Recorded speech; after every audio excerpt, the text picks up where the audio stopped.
मणिपुर 23 महीने से हिंसा की आग में जल रहा है। मैतेई और कुकी समाज के बीच जारी इस जंग के दौरान अब तक 200 लोगों की जानें जा चुकी हैं, वहीं 1100 से ज्यादा लोग घायल हो चुके हैं। इस बीच अब मुख्यमंत्री एन बीरेन सिंह ने अपने पद से इस्तीफा दे दिया, लेकिन इन सब के बावजूद राजनीति खत्म होती हुई नहीं दिखती है। महाराष्ट्र के पूर्व कैबिनेट मंत्री जितेंद्र आव्हाड ने मणिपुर के मुख्यमंत्री एन बीरेन सिंह के इस्तीफे के बाद कहा कि मणिपुर राज्य के मुख्यमंत्री बेशरम आदमी था। मुख्यमंत्री के राज्य में महिलाओं के साथ दुष्कर्म होते हैं, उनको जिंदा जलाया जा रहा था। जितेंद्र ने आगे कहा, भारतीय जनता पार्टी के मुख्यमंत्री बीरेन सिंह ने इतनी देर के बाद इस्तीफा क्यों दिया? इतने दिन हिंसा चल रही थी, इस पर कोई भी केंद्रीय गवर्नमेंट द्वारा कोई भी बोलने को नहीं था। जितेंद्र ने आगे कहा, दुनिया में दो चीज सबसे बुरी है, एक तो फिलिस्तीन में गाजा में सैकड़ों बच्चों और महिलाओं को मारना, और भारत के मणिपुर में महिलाओं के साथ हुए अत्याचार पर कोई नहीं बोलता था।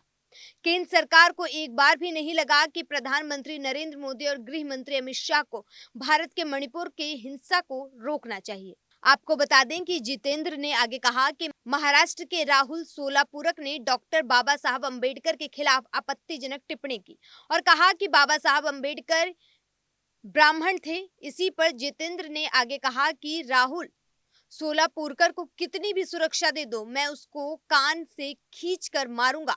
सरकार उसको कितनी भी ज्यादा सुरक्षा क्यों ना दे, उसको मैं जरूर मारूंगा। हमारे बाबा डॉक्टर साहब के खिलाफ कोई भी आपत्तिजनक टिप्पणी करेगा तो मैं उसे नहीं छोड़ूंगा।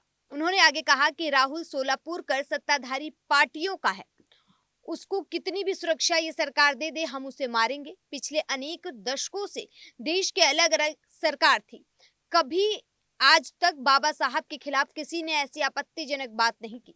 अंबेडकर और छत्रपति शिवाजी महाराज के खिलाफ कोई भी अगर गलत बयान देगा तो उसको हम छोड़ेंगे नहीं। एक बार आप भी सुनिए कि जितेंद्र आव्हाड ने क्या कुछ कहा है। बीरेन सिंह उसके जैसा बेशर्म आदमी मैंने दुनिया में नहीं देखा। उसके राज्य में औरतों के ऊपर बलात्कार हो रहे थे, औरतों को जलाया जा रहा था, घर जलाए जा रहे थे, और पिछले कई दिनों से ये चालू है। उसको कभी भी नहीं लगा कि मेरी जिम्मेदारी क्या है। इस बेशर्म आदमी ने आज इस्तीफा दिया है, मुझे नहीं मालूम क्यों दिया है, लेकिन बेशर्मी की हर सीमा वो पार कर चुका है और उसको जिंदगी में उसका खुदा भी उसको माफ नहीं करेगा। मणिपुर पे कोई बात तक करने दानेदार, आप एक लगातार मातृ नेता थे जो लगातार इसके लिए आवाज उठा रहे थे। हर आदमी नाराज था, पूरी दुनिया में लोग नाराज थे कि खुले आम रास्ते पे औरतों पे बलात्कार हो रहा था, औरतें जलाई जा रही थी। ये कोई इंसानियत है? इंसानियत मणिपुर में जिंदा ही नहीं थी। और दुख की बात यह है कि सत्ताधारी पक्ष का एक भी आदमी उसके ऊपर बात करने को तैयार नहीं था। केंद्र में जो सत्ता में बैठे हैं उनको कोई फर्क ही नहीं पड़ता था। प्रधानमंत्री कह रहे थे कि मैं विदेश जाता हूँ, लेकिन जो मात्र भारत के अंदर जो हिंसा चल रही थी उसको कहीं ना कहीं रोक ना पाए। गृह मंत्री कहीं ना कहीं इसमें विफल है। इस दुनिया में दो बहुत ही गंदा हुआ, बहुत ही दो चीज गंदी। वो एक गाजा के ऊपर जो हमले हुए और वो वहां जो बच्चे मारे गए और मणिपुर में जो महिलाएं मारी गई।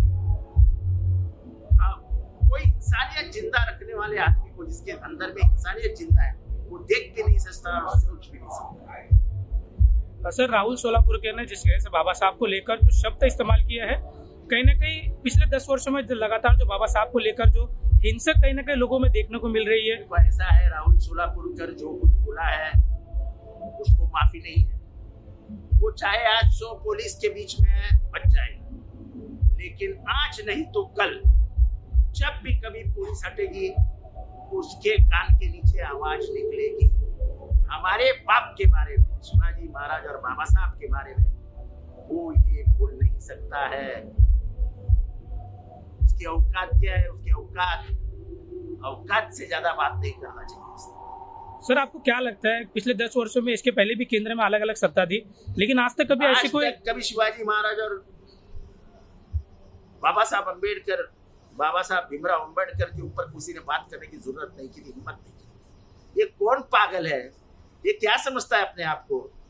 आज 100 पुलिस उसके घर के बाहर हमारी सरकार ने बिठाई है, क्योंकि वो सरकार का दल्ला है। उसके फोटो देखो किसके साथ है, तब समझ में आता है कि ये मानसिकता कहाँ से आती है। ये मानसिकता जिधर से आती है उनका ये दल्ला है, दल्ला। और इस दल्ले को जब तक हम पैर के नीचे कुचलेंगे नहीं तब तक हमको शांति नहीं मिलेगी। तो सर अगला कदम आप कैसा उठाएंगे, कैसे देखिए, गंदगी